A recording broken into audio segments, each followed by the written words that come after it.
he was a visionary. You know, just think 20 years the Grizzlies have been here, and all the thousands of families that,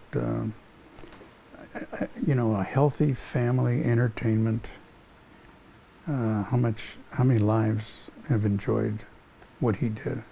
Well, my name is Stan Oken, O-K-E-N, and I've known John through the baseball world because I coached in college many years ago, and then when I was on the board of supervisors, I got a call from John Carbray, and he asked if I thought Fresno would be ready for AAA baseball, and I said, John, you got to come to Fresno and let's talk. And so the county at that time was very supportive, and we offered to put up some seed money to help make this thing work. And after a really tough negotiations with the city for a long period of time, the city finally agreed to support his idea, and we got the stadium. But it was a long, hard fight. John is a visionary, and it's hard sometimes for people to see like he could envision. He envisioned that stadium, and it was hard for others to visualize what it could do to this community. When he first, asked you that question, what was going through your mind? Were you excited? What emotions were you feeling? Well, very excited, because I had been involved in the baseball world for over 20 years, and not counting the days that I played. But to get professional baseball and AAA, when you think of AAA baseball, I mean that's the second level. That's right under the major leagues, and then we had the opportunity to affiliate with the San Francisco Giants. For Fresno, that was a home run. It was tremendous, and I remember the first years were amazing. It was a lot of fun out there, and everybody came. It was really good for this community. Could you feel the change once AAA, the Grizzlies came? Could you feel the change in the city even, and just bringing more people to Fresno and what it did for the community? The change that there was a vision and a hope that the stadium located downtown would start a movement to develop the downtown. And I do believe in some respects it has developed considerably. It's taken longer than we thought at the time. But I remember John saying, if we were able to do this, would you be willing to chair the advisory board for us and put a board together to guide us? And I said, well, I don't know. Can I coach the pitchers? He said, no. I said, what about the hitters? He said, no. I said, can I pick out the hot dogs? He said, yes. I said, okay, I'll take it. So I chaired that board for 19 years, and it was a great thing for me. It was great. Looking back, I can't tell you how sad I was that John didn't really see he wasn't well enough to see the full development of the Grizzlies and what it totally meant after 20 years to this community. What do you think what does it mean to this community? There's a lot of things that attract people to our community. Fresno has been the target of people that don't know us, that haven't been here, and we've been the target of a lot of negative things. I moved here from Los Angeles, and I think Fresno is tremendous. I moved my family, I raised my family. My kids have all went to school here. We moved out of the Los Angeles area. So the Grizzlies added another element to Fresno, and a positive element. an activity that families were pretty proud to take their kids. If you just look at the fans that come and root for the Grizzlies, a lot of kids. And then recently, with the new owners there, they've improved the stadium even more. But John had the vision from the beginning, and there were things that didn't go exactly the way he wanted to. But if it wasn't for his vision, we never would have had this. I mean, even you talked about him really pushing for it, even with the city and making sure that it happened. Was it clear that he wanted the Grizzlies to come here? He wanted to make this a possibility? Absolutely. And he and Diane, his wife, took the risk by buying the franchise personally, and because you have to have the franchise before you can go forward and move forward. And then remember, when he finally got permission to do this and move the franchise to Fresno, there was no stadium. There was no place to play. And so that created additional problems and challenges for John. And so he put together this agreement with Fresno State. And for the first 5 years, the Grizzlies played at the Bulldogs baseball stadium. And that's where we went. Then finally we had had enough interest of investors who were willing to put together the money and build the stadium. The city would only agree that it would be a city-owned stadium. And John and I and others who were involved, many others. I mean, it's not just me, and it certainly wasn't just John, but there were a whole group of folks supporting this. And we all wanted to see it a privately owned stadium, not a city-owned stadium. But the city wanted it city-owned, and that's the way it ended up, as a city-owned stadium.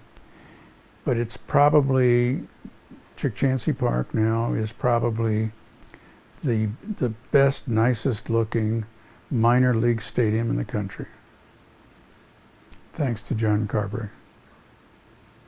Does he leave behind a legacy? Absolutely. Absolutely. Carberry, for those early years, and still in my mind, is the face of the Grizzlies. I mean, when you can't help but think, when you're thinking professional baseball, or you're thinking baseball, or you're thinking Grizzlies, you're thinking Fresno baseball, you're thinking of John Carberry. John was a promoter. He knew how to promote, and he knew the game of baseball, and it was his vision. And I just, as I said, I just feel sad that he didn't see it come fully to fruition the way it is and the way it's become. I think he'll be remembered forever.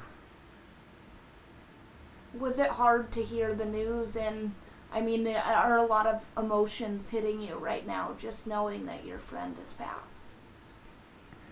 I have mixed emotions because John suffered so much the latter part of his life. I wouldn't want that on anybody.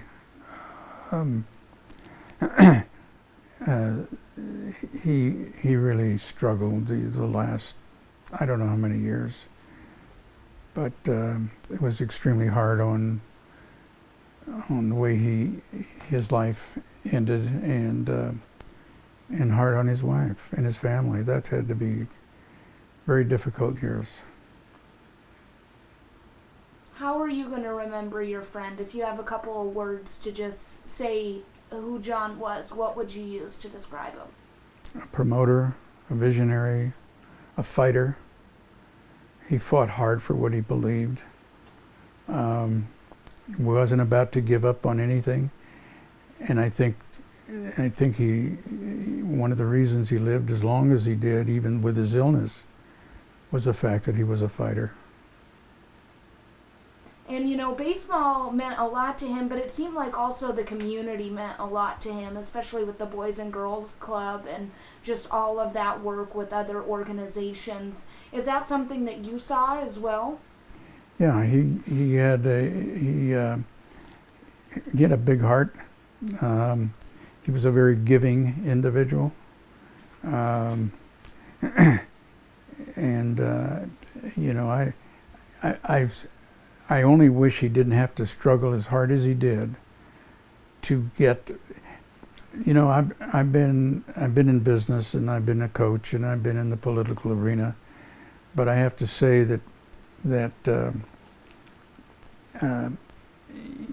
it shouldn't be. It only takes one or two people to stop something. It takes many to build it. But our community is probably not unlike many other communities that give visionaries a hard time when they want to try something new. It shouldn't be that way. So he had a tough struggle getting it. But I believe he can look back at it and say, okay, I got it done. Absolutely, absolutely. Is there anything else that you'd like to add? I probably will have after you leave. I've just got a lot of good memories from the past. When you get to be my age, you go back and you reminisce about a lot of years. And I have a lot of fond memories about the years that he tried to do that, and I was glad I was in the position I was in to help to do what I could to help. And there were many. There are people that served on this board and guided John throughout some of those tough years, and many still stayed with that board over all these years. Some of them are still on the board from the day we started. I resigned because I'm getting too old, but there are still some people that are still on that board. How can people, continue John's legacy, and what do you think he would want to see for the Grizzlies organization? I think he would like. I think John would like to see the Grizzlies have an impact on many young people's lives. He started the Hot Stove, which was a nonprofit, and it served dinner. We had dinner once a year. We had an annual event. The purpose of that, John's purpose of doing that, was to raise money. The money was to go to high school teams or other clubs or teams or agencies that wanted to do something with baseball, young people. And I think that it would be a great tribute to John if we could continue to do that and raise money in John's name, in John Carberry's name, so that other school teams can benefit from that. And one thing you talked about, you showed me that picture out there celebrating your birthday, and he was there in that moment. Are those moments you're always going to remember as when you could be with your dear friend celebrating? I remember the difficult times we had, and I remember the good times we had. As a matter of fact, we had 600 seats. It was called the 600 Club. And it's the 600 seat, right? When of course different sponsors come in and take the name of those 600 seats and then the restaurant, in the VIP club. And the first person John hired to sell those seats was a man by the name of Dale Julian. Does that name ring a bell? It does. Because he was a salesperson for Channel 24. And he sold out all 600 seats that I think was his first or second year of the stadium being open. And he sold all 600 seats at $2,000 a seat. That was the only time that all those seats were sold out. It was Dale Julian, Channel 24. I